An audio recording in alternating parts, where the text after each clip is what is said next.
Todo mundo que tá aqui tá concorrendo não para ser um funcionário do governo ou ir trabalhar numa empresa. Todo mundo tá concorrendo para ser o líder de um país. Então nós temos que olhar para a capacidade de organização, liderança, capacidade moral, honestidade, capacidade de articulação de pessoas e articulação de ideias no Brasil. E neste ponto, se eu comparo eu com os demais, não tem comparação. Primeiro que no período de faculdade eu já fiz política acadêmica e larguei para ser empresário.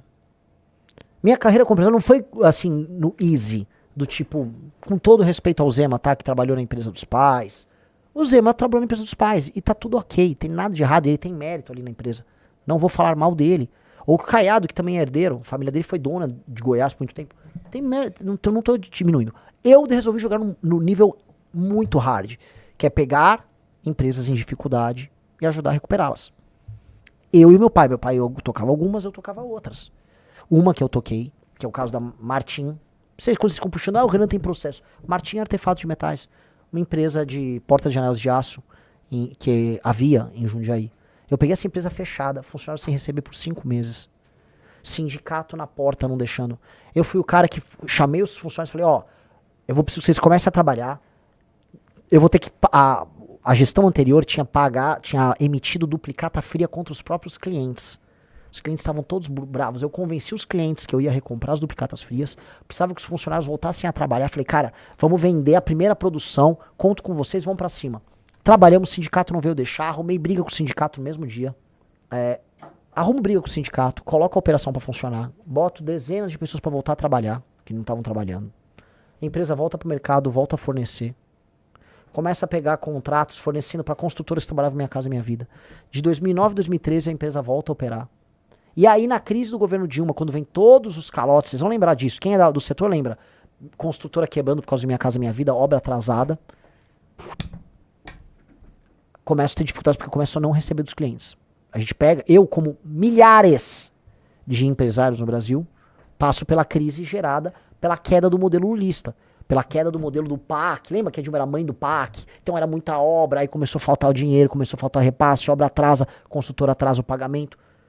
Foi aquele momento que eu vivi.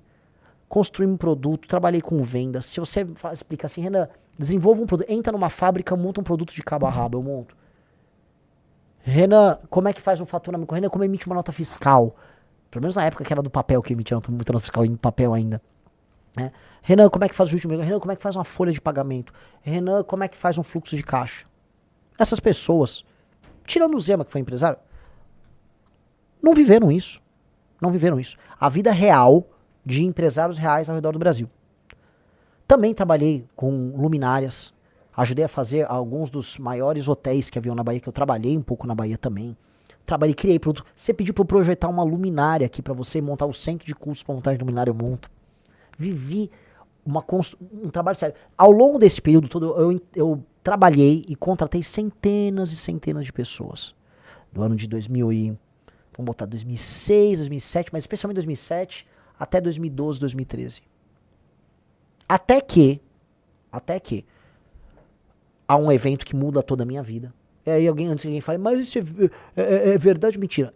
Meu pai foi numa empresa que ele estava administrando, que é uma empresa que estava em recuperação judicial, que tinha um administrador judicial, que tinha suas contas aprovadas pela administração judicial, que era a empresa que meu pai tocava. Eu fui lá, e aí nesse dia, policiais foram achacar o meu pai, colocaram droga na empresa do meu pai, e foram pedir 300 mil reais. Esses policiais, eu me neguei a aceitar aquilo, retirei meu pai da cadeia, tive que pagar 30 mil reais pros policiais que plantaram a droga lá, e aí depois eu fui na corregedoria lá de Campinas, com a corregedoria grampeou meu telefone, fizemos uma operação, prendi os policiais, prendi os traficantes, e ali pela primeira vez eu fui jurado de morte, que é, porque eu prendi policial e membro do PCC. E ali, cara, eu falei, está completo esse ciclo na minha vida. E ali eu entro pra política. Eu entro pra política já com problema com o petismo. Eu tinha briga com o maior juiz trabalhista e mais canalha do Brasil. Sabe que é o juiz trabalhista que ia atrás de mim? Bota aí, Riso. Bota exame Jorge Luiz Sotomayor.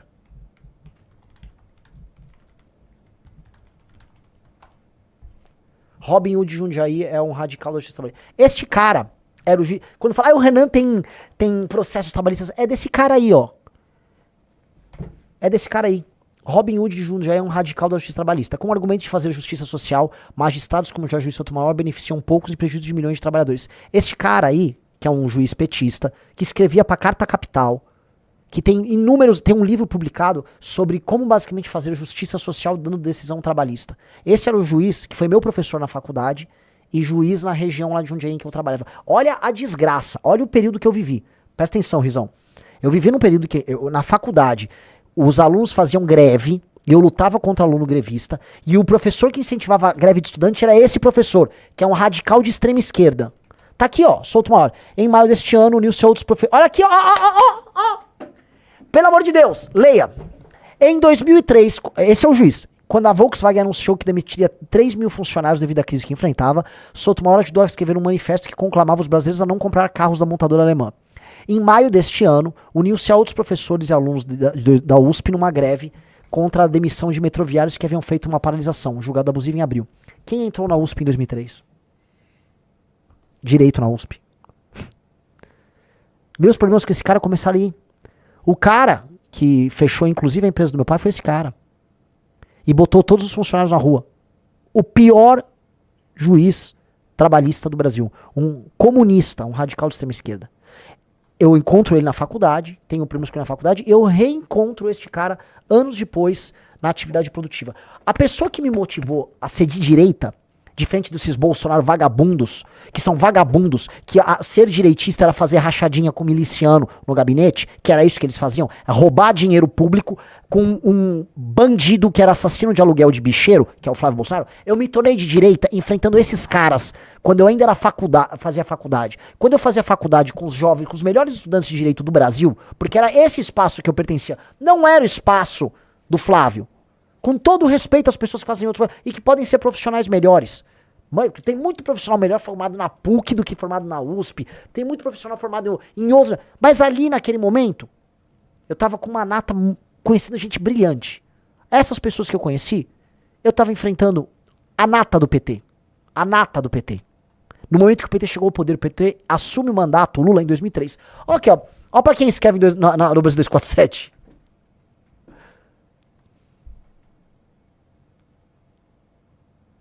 Então, vim me descredibilizar. Vocês me desculpam. Eu enfrento o petismo e eu construo coisas, enquanto todos esses caras eram só uns vagabundos, não estavam fazendo nada da vida deles. Ninguém vai me descredibilizar por conta disso. Ninguém desses pré-candidatos. Talvez o Zema, na empresa muito grande que ele tocou da família dele. E veja, estou sendo bacana com o Zema aqui.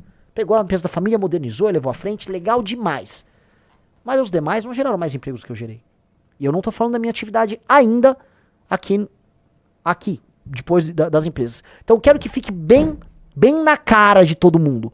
Nenhum dos outros candidatos tem a experiência e as realizações que eu tive. Do ponto de vista político, acadêmico, ainda vou falar de livro amarelo, falar de livro publicado, artigos produzidos para os maiores jornais do Brasil. Que eu já fiz tudo isso? Não vou. Já que querem entrar nesse jogo, né? Vamos lá. Por conta da briga, eu vou no momento certo, Rizzo, eu vou gravar um vídeo sobre o caso das drogas que eu prendi os policiais. Porque também é história de ter, bagos.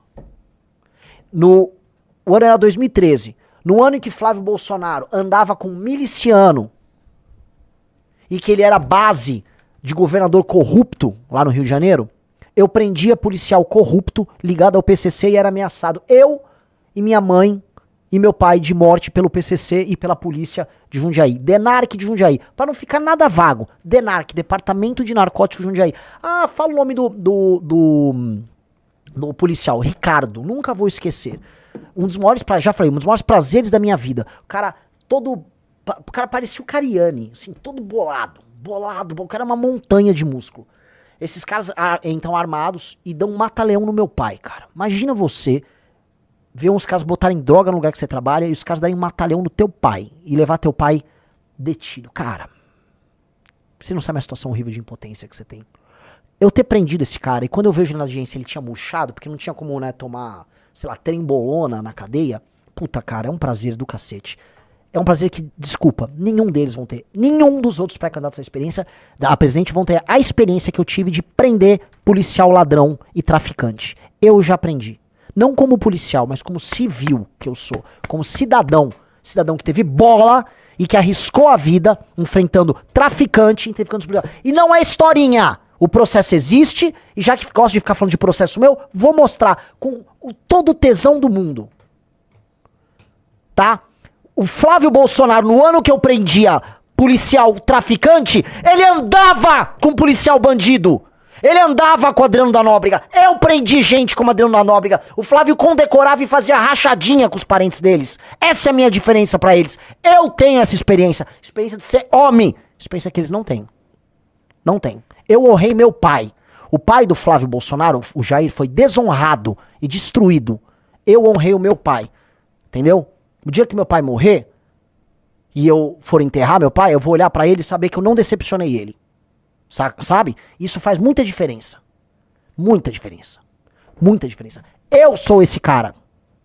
Vocês não têm como comparar. Assim como vocês não têm como comparar a faculdade que o senhor Flávio Bolsonaro fez com a faculdade que eu entrei, não tem comparação. Minha faculdade fez mais de 9 presidentes da República e vai fazer o 10º aqui.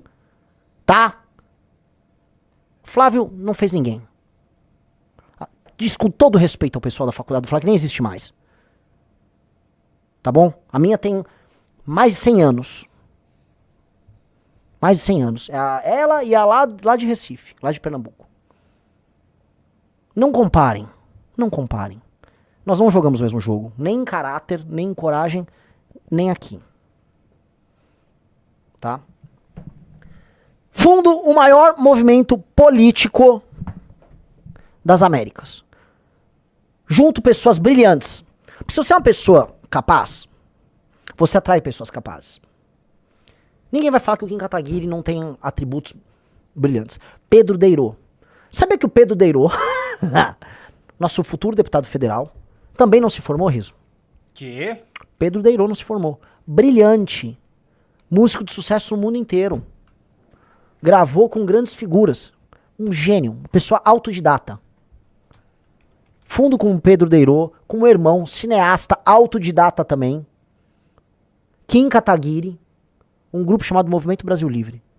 Fazemos as maiores manifestações do mundo, derrubamos um governo, publicamos livro, fizemos documentário e dedicamos tudo aquilo que nós fizemos a construir o maior movimento político do Brasil, que enfrentou tudo e todos, que foi estudado. Quantidade de paper, de documento, de estudo em universidades internacionais, mundo afora, querendo estudar o nosso método de trabalho, gigantesco.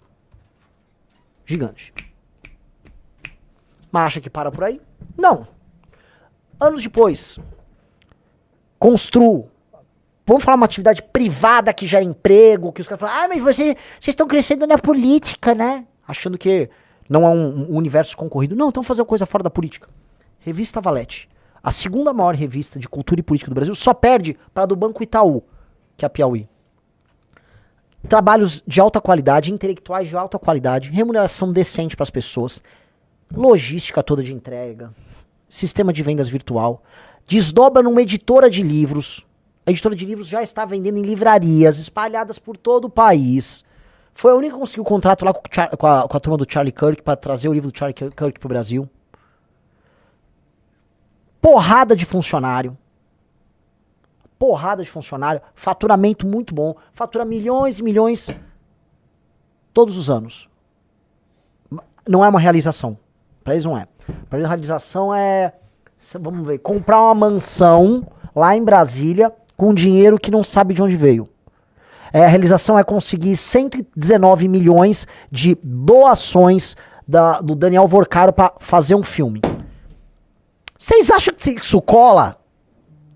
E a primeira pessoa a acabar com essas pessoas, com esse argumento vazio, chama-se Olavo de Carvalho, que supostamente era o ídolo deles. O primeiro cara a acabar com o discurso do diplominha, o diplominha resolve, Olavo de Carvalho. Nada contra o rigor acadêmico, pessoas que têm uma vida acadêmica, nada contra. Se você quiser construir uma vida acadêmica, o melhor espaço é isso, para uma vida acadêmica. O melhor espaço é o ambiente, por mais doente, complicado que esteja, as universidades, o meio acadêmico no Brasil, mais tomado de um pensamento de esquerda, sei lá, neolítico, antiquado. Agora, no setor privado, na construção de vida, você vai medir a pessoa pelas realizações dela. Acadêmicas, inclusive, intelectuais, inclusive. E aí, você vai pegar inúmeros empresários brasileiros. Não tô nem falando de gringo, que pegaram e falaram assim, o Renan se comparou ao Steve Jobs. Não, não me comparei ao Steve Jobs, idiota. Eu coloquei ele dentro de um exemplo pra mostrar que alguém que teve realizações maiores do que a minha foi também uma pessoa que largou a faculdade. Ou seja, se uma pessoa que tem realizações muito maiores do que a minha pôde prescindir disso, quem dera eu, mero mortal, certo, Riso? Sim. Então, se o Mark Zuckerberg não precisou, ou se o Steve Jobs não precisou, quem dera eu. Quem dera eu. E muitos outros aqui no Brasil também fizeram isso. Porque você vai realizar coisas mediante sua capacidade intelectual, capacidade de trabalho, capacidade de se organizar, são vários elementos. Riso, travou aqui. Vários elementos que interferem. Entendeu? E esses elementos que interferem são elementos que acabam gerando resultados. Eu tenho resultados, graças a Deus, que interferiram na história do meu país. E ainda é muito pouco. Você pegou aqui a lista, né? Eu tava printando a lista, por isso que ele travou. Olha que interessante. Aqui tem uma lista de algumas pessoas. Vamos falar só de empresários brasileiros? Vamos. Aqui tem, ó. Flávio Augusto do WhatsApp, o Alexandre Costa da Cacau Show, Sebastião Camargo da Camargo Correia, Amadora Guerra do Bradesco, Samuel Klein da Casa Bahia, Silvio Santos SBT. Isso só dos brasileiros. Se eu pegar a lista dos americanos ali, né, é gigantesca. Só que tem, aí eu já vi bolsonarista no Twitter. Não, mas esses caras geraram muito. Eu gerei empregos. Eu não sou um bilionário como eles. Eu nem tô me colocando como bilionário. Até porque a minha comparação aqui não é com o Sam Altman, que montou a OpenAI. É com Flávio Bolsonaro, rachador, formado na faculdade Cândido, não sei o quê. Com todo o resto. Não é o termo de comparação. O que eu estou trazendo, entretanto, é mostrar. Não é isso que determina o sucesso de uma pessoa. Não é. Tampouco a capacidade de liderar. Tampouco honestidade. Tampouco projeto. Então vamos lá. Se eu sou tão incapaz, porque eu sou o único que tem um partido político e posso falar o que eu quiser de todos os outros candidatos, os outros não. Por que o currículo ótimo dos demais não credenciou eles a, dado que querem ser um líder político, fazer aquilo que o líder político tem que fazer para ser livre? Para não ter que puxar saco do Kassab, não ter que tomar bronca de candidatos do Partido Novo, como o Zema. Ou ter que ser um pelego do Valdemar da Costa Neto, que foi preso várias vezes, que é ter um partido político. Se eu sou um incapaz e eles não, provavelmente eles teriam conseguido montar um partido político e eu não. Entendi. Aí quando eu começo a comparar programas de governo, quem copia quem? Quem tem os projetos? Eu tô adorando, de verdade. Porque agora tá no Twitter e a gente vai responder também. O único projeto, o único plano de governo que esquerda e direita estão fazendo críticas é o nosso, porque é o único plano de governo. Eles só podem se deitar e se debruçar sobre um plano porque só existe o nosso. E ainda a gente deu um resumido lá pro TSE que eles têm à disposição. A gente vai publicar um livro. Porque não cabia mais. Porque não cabia. Então, ora, se vocês querem julgar eu pelos meus méritos e eles pelos deles, por que eles que são os bonzões, formados, não conseguiram o básico? Por que eles não têm um plano de governo, um partido político? Por que eles não criaram um movimento intelectual? Veja, eu subi nas pesquisas gastando muito menos dinheiro do que eles. Fui gastar um movimento intelectual que se refletiu no movimento político. Ora, se nosso objetivo é mudar o Brasil, defender as nossas ideias, eu fui mais capaz do que eles. Mas eu sou só um burro que passou na USP e foi trabalhar com os pais. E que criou sua própria empresa. E que administrou, e que depois criou um partido político, que depois criou a segunda maior revista de política e cultura do Brasil. Entendeu, Riz? Eu sou um incapaz. E é isso que os caras querem fazer colar. Não vai colar, brother. Não vai colar porque vocês têm medo de mim. Vocês têm medo do que eu falo. Vocês têm medo das ideias e daquilo que nós representamos. Eles têm medo da gente. E dane-se. Eu posso ter um currículo formado em 200 faculdades e com um monte de pós de não sei o quê. Se eu for inofensivo, se eu for incapaz de construir, nada disso adianta. Então eu adorei a crítica. Adorei. Porque eles vão levar para esse campo. A proposta do senhor Flávio Bolsonaro é dar celular para os outros.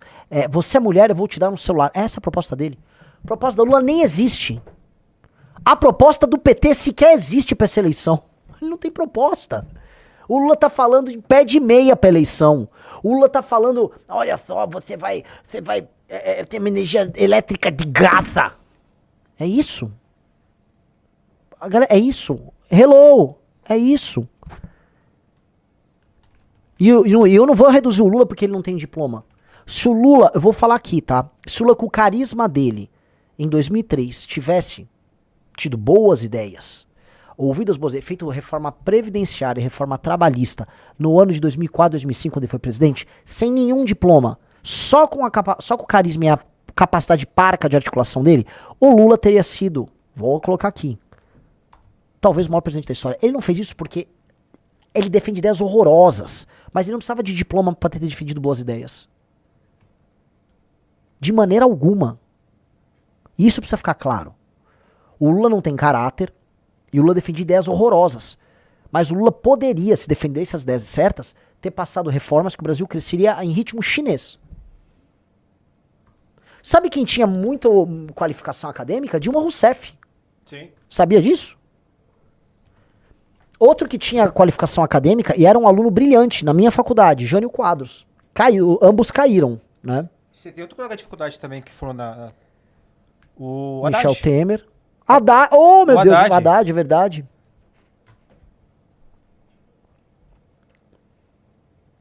Aqui o Riso levantou uma coisa muito interessante, tá?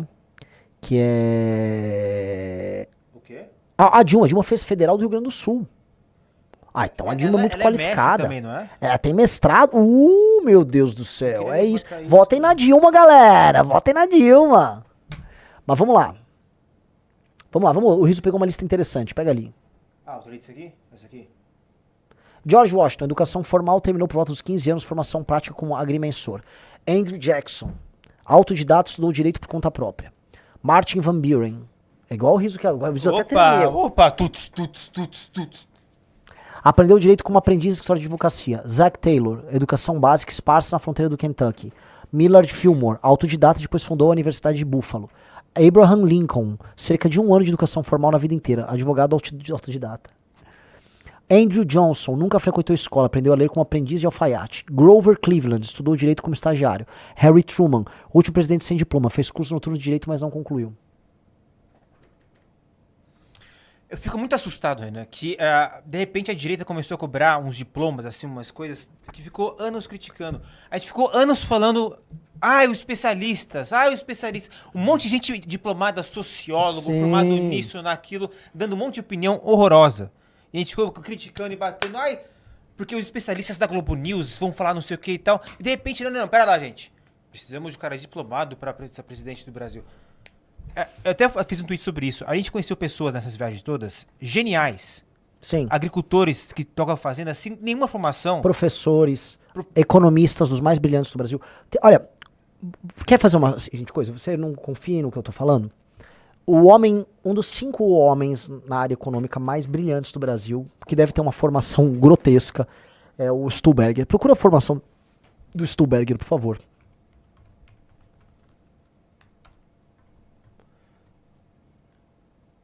Engenheiro civil formado pela Poli.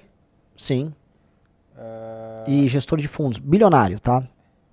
Depois especializou-se na FGV. Este cara disse, olha, o Renan tá defendendo as coisas certas. Eu não vou falar que ele declarou voto, não vou ser leviano. Ele não fez isso com o Flávio. Porque se quer entrar nesse jogo, esse jogo é muito perigoso. Eu tô dando uma dica pros bolsonaristas. Esse jogo é muito perigoso. Porque eu posso levantar uma lista de pessoas com um currículo monumental de instituições brasileiras de fora do Brasil, que não apenas participaram da criação do nosso programa, que é o Livro Amarelo, mas outras tantas que falam, não, o Renan é um candidato melhor. E sabe por que isso é perigoso, o bolsonarista burro? Porque na esquerda também vai ter. Porque a esquerda domina os meios acadêmicos. Vocês realmente querem entrar nesse jogo? É um jogo que vocês só vão perder pra gente e pra esquerda.